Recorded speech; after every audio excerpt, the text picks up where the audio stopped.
So hello guys, this is Srishti Agrawal and welcome back to my YouTube channel. Today in this video मैं कोई ज्ञान share नहीं कर रही. I just wanted to share my personal story कि मैंने CA करने का सोचा and then my life changed drastically. So I just wanted to share my personal story कि क्या changes आई मेरी life में and how everything went. So first of all, for till class 10th I was a very bright student. मतलब वो होता है ना एक परफेक्ट स्टूडेंट जो पढ़ाई में भी परफेक्ट है, कॉम्पिटिशन्स में भी पार्टिसिपेट कर रहा है, school class monitor, head girl, मतलब I was a perfect student. So लोग क्या एक्सपेक्ट करेंगे कि ऑब्वियसली तुम 11th-12th में साइंस स्ट्रीम में एडमिशन लो. But then I took admission in commerce. I don't know कि why did I take admission in commerce, but everyone मतलब the people around me they were saying कि ये अपनी life बर्बाद कर रही है, क्या रखा है कॉमर्स में, अगर कुछ भी करना है तुम साइंस के बाद भी कर सकते हो, साइंस के बाद ज़्यादा करियर ऑप्शंस होते हैं, तो कॉमर्स में क्यों जाना है, क्यों अपनी लाइफ बर्बाद कर रहे हो.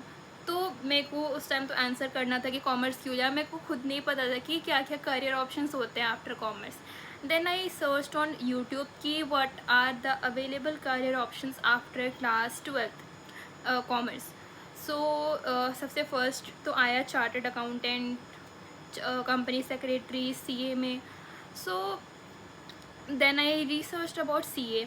तो मेरे को पता चला कि CA के एक सिग्नेचर के 1 लाख 2 लाख इतने रुपीज़ मिलते हैं. लाइक मैंने शॉर्ट्स में देखा था. सो आई डिसाइडेड कि हाँ मुझे CA करना है. सो जो बोल रहे थे ना कि क्या करना है कॉमर्स के बाद, मैंने उन्हें बोला हाँ मुझे CA करना है. एंड मेरी मोटिवेशन यही थी कि मेरी एक सिग्नेचर के मुझे 1-2 लाख रुपए मिलेंगे. एंड CA के सिग्नेचर प्राइम मिनिस्टर के सिग्नेचर से भी ज़्यादा वैल्यूएबल है. So that was my motivation for doing CA. But then I मतलब मैंने ले तो लिया था एडमिशन CA में, बट मेरे पास कोई गाइडेंस नहीं थी क्योंकि I was the first CA in my whole family. So then I thought कि चलो एडमिशन तो ले लिया CA में, अब CA फाउंडेशन है. CA फाउंडेशन में से 4 सब्जेक्ट्स होते हैं: accountancy, business law, mathematics and economics. तो अकाउंट्स तो मेरा स्ट्रॉन्ग है, लाइक 11th-12th में मैंने पढ़ा है. सो वही सेम सिलेबस था, मैंने चेक करा था. लॉ एक न्यू सब्जेक्ट है and I had zero idea. बस मैंने ये सुन रखा था कि लॉ नहीं निकलता, लॉ बहुत हार्ड है, याद भी नहीं होता. सो मैंने यही सुन रखा था. एंड मैथमेटिक्स मेरी 11th-12th में थी नहीं, सो वो भी मेरे से नहीं होता खुद से. And economics that was quite easy and था भी वो. सो मेरा था कि लॉ और मैथ्स मेरे से खुद से नहीं होगा. So I need to take a coaching. अब in my hometown there was no coaching of CA. like CA foundation तक की कोई कोचिंग नहीं थी. बट लाइक किसी अदर सिटी, मतलब सेम स्टेट में दूसरे सिटी में थी coaching, but they were for around a minimum of 40-50,000 के कोचिंग्स थे CA फाउंडेशन के. एंड फिर वहाँ रहने का अलग से कॉस्ट होता. So that would be very expensive for me. And उस टाइम ना मैं अपनी फैमिली को भी एक्सप्लेन नहीं कर सकती थी कि मुझे 40-50,000 चाहिए CA करने के लिए, क्योंकि वो खुद अग्री नहीं कर रहे थे कि मैं CA करूँ. उनको पता ही नहीं था CA क्या होता है. एंड इवन मैं कितना भी ट्राई करूँ मैं एक्सप्लेन नहीं कर सकती जब तक रिज़ल्ट नहीं आता. सो मेरे को था कि एक अफोर्डेबल कोचिंग चाहिए. एंड वो तो बोल रहे थे कि ग्रेजुएशन करो, क्योंकि ग्रेजुएशन भाई तुम समझ सकते हो कि जो एज पीपल होते हैं उन्हें लगता है कि कॉलेज ही इम्पॉर्टेंट है. तो वो यही बोल रहे थे ग्रेजुएशन करो वरना लोग तुम्हें 12th पास बोलेंगे. एंड फिर मैंने ना सर्च करा कि affordable coachings, and I knew कि अफोर्डेबल कोचिंग्स ऑफलाइन में मिल ही नहीं सकती. तो मेरे को था कि ऑनलाइन चाहिए. तो आई सर्च. फिर मेरे को पता चला कि CA वाला ने, जब मैंने लाइक परचेज़ करा था तो वो जस्ट इंट्रोड्यूस ही हुआ था. Like I was the 2nd और 3rd बैच. तो उनके बहुत ज़्यादा मिनिमल प्राइसेस थे. I purchase the CA foundation batch for around 3,999. सो मैंने कर लिया परचेज़. एंड इवन मेरी फैमिली अग्री कर गई क्योंकि वो मिनिमल कॉस्ट था। पर फिर तो मेरा एक ही गोल था कि मेरे को सीए फाउंडेशन क्लियर करना है इन वेरी फर्स्ट अटैम्प्ट। उस टाइम मेरा ऐसा कुछ गोल नहीं था कि मेरे को अच्छे मार्क्स लाने हैं या 300+ मार्क्स लाने हैं, ऐसा कुछ भी गोल नहीं था। मेरा था कि सिर्फ मुझे फर्स्ट अटैम्प्ट में सीए फाउंडेशन क्लियर करना है ताकि मैं आगे पढ़ सकूँ इवन। सो मेरे पास ना अलग से कोई गाइडेंस तो थी नहीं, तो मैंने सोचा था कि जो सीए वाला के फैकल्टीज़ बोलेंगे मैं ब्लाइंडली ट्रस्ट कर रही हूँ एंड जैसा बोलेंगे मैं वैसा कर दूँगी। वो बोलते थे DPPs करो, होमवर्क करो, तो मैं डेली करती थी उसे। लाइव लेक्चर्स लेती थी, 2x पे वीडियोस नहीं देखती थी। सो जैसा बोलते थे मैं वैसा करती थी कंसिस्टेंटली। सो एंड लाइक ऐसा ही चला था during the whole study period. वहाँ ना मेरे को बेस्ट पार्ट तो ये लगती थी कि लाइव क्लासेस लेने का ना एक फ़ायदा होता था कि एक तो मेरे कुछ ऑनलाइन फ्रेंड्स बन गए थे, तो मैं उनके साथ इंटरेक्ट भी कर लेती थी। तो मेरे को ऑनलाइन क्लासेस वैसा फील नहीं होता था कि मैं ऑनलाइन क्लासेस में हूँ और बोर्डम फील हो रही है। रिकॉर्डेड में वो पक्का फील होता है। एंड सेकेंडली ये होता था कि अगर मेरे को कोई डाउट आता था तो मैं तुरंत ही वो लाइव चैट्स में ना ऐड कर देती थी and even faculties use to reply to my doubt. So and even वो ना पहचान गए थे मुझे कि हाँ सृष्टि अग्रवाल है कोई, एंड वो कंसिस्टेंटली आती है लाइव लेक्चर्स में, तो वो डाउट को रिजॉल्व भी करते थे। सो that was the best part for me कि मैं टीचर्स एक्चुअली फैकल्टी से मैं कनेक्ट कर पाती थी। सो ऐसे ही चलता रहा। फिर मैंने रिविजन की भी उनके ही स्ट्रैटेजीज फॉलो करे थे कि लाइक वो यूट्यूब में मैराथॉन्स डालते थे, मैं उसे भी देखती थी। एंड फिर आया the best day of my life which was the result day of CA foundation and I scored 346 marks. It was totally unexpected. like मैंने कभी नहीं सोचा था कि मेरे इतने अच्छे मार्क्स आ सकते हैं। मैंने तो सिर्फ पासिंग का सोचा था। इवन जब मेरी मार्कशीट आई ना, मैं चेक कर रही हूँ कि ये किसी और का तो मार्कशीट नहीं शेयर करते ICAI ने मुझे। मैंने 2 बार चेक करा है अपना रिज़ल्ट।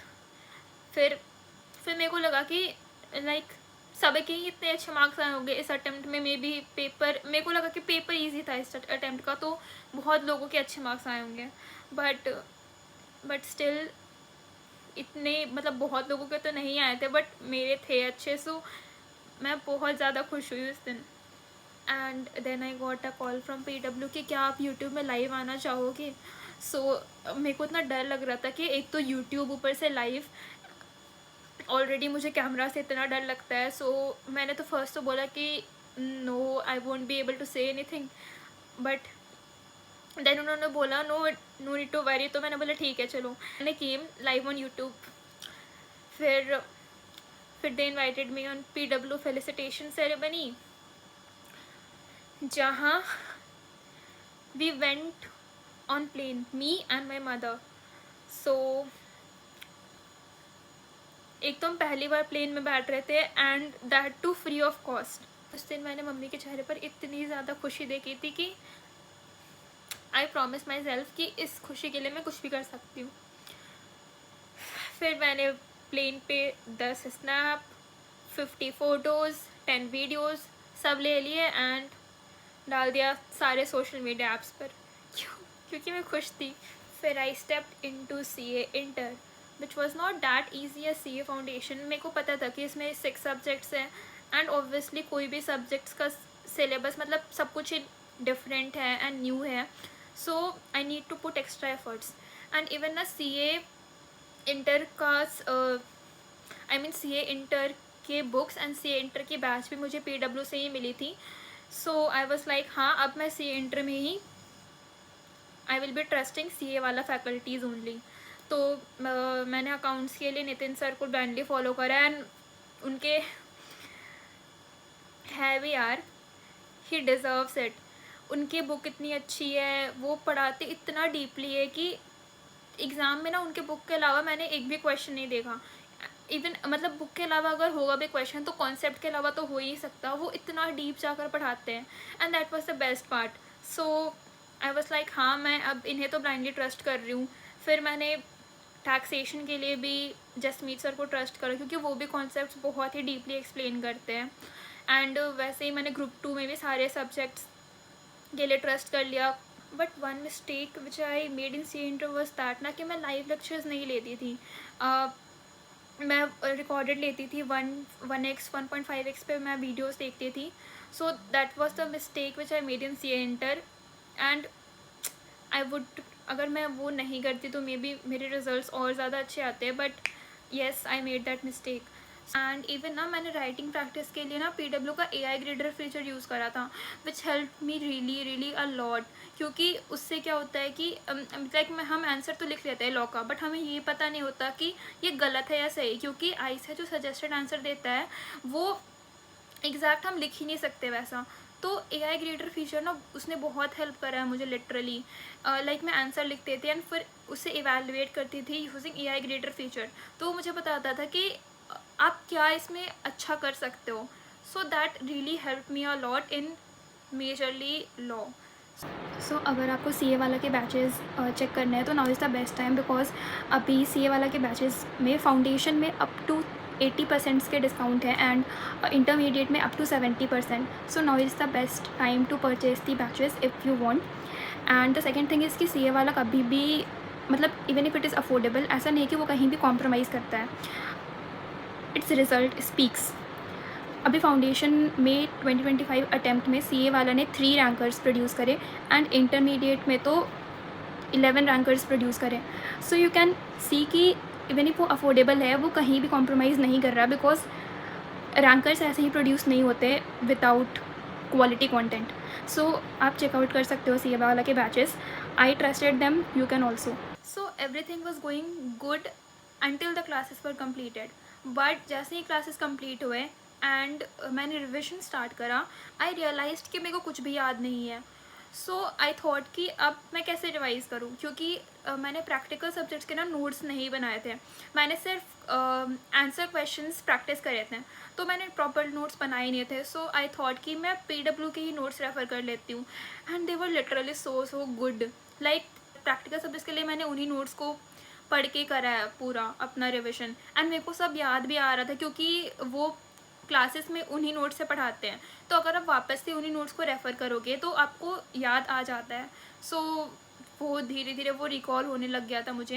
एंड थ्योरी के लिए तो मैंने अपने मॉड्यूल से ही पढ़ा था, क्योंकि मैंने मॉड्यूल में अच्छे से मार्किंग कर रखी थी. बट एग्ज़ाम से 1 मंथ पहले I was in my over thinking phase कि लाइक मेरे फाउंडेशन में अच्छे मार्क्स आए थे. So every one was expecting कि तुम्हारी तो रैंक आनी चाहिए, इवन तुम्हारी रैंक तो पक्की है. आई या ना आए, they did not care. They were like हाँ इसकी तो रैंक पक्की है. सो मैं ना मतलब मेरी एग्ज़ाम्स थे जैन में एंड दिसंबर के फेज़ में मैं ओवर थिंकिंग में चले गई थी कि अगर मेरी रैंक नहीं आई तो क्या होगा, ये होगा वो होगा. सो मैं ना दिसंबर के मंथ में सही से पढ़ ही नहीं पाई. I am telling you the truth. तो मेरे से जितना हो पाया है वो मैंने करा. फिर एग्ज़ाम दे तो दिया वैसे, but still I was not expecting a rank, क्योंकि मैंने एग्ज़ाम से पहले ही पढ़ाई नहीं करी थी. जब मेजरली करनी चाहिए थी तभी नहीं करी थी. But then also I still got a rank. तो मैं ये बोलना चाहूँगी कि दूसरों की बातें मत सुनो एंड खुद पे ट्रस्ट रखो, क्योंकि और मेजरली प्रेशर मत लो, क्योंकि अगर तुम प्रेशर लोगे ना फिर जो होने वाला होता है वो भी नहीं होता. सो मैंने खुद को ये समझा लिया कि मैं अभी CA फाइनल में तो नहीं ले रही प्रेशर इतना जितना मैंने इंटर में लिया था.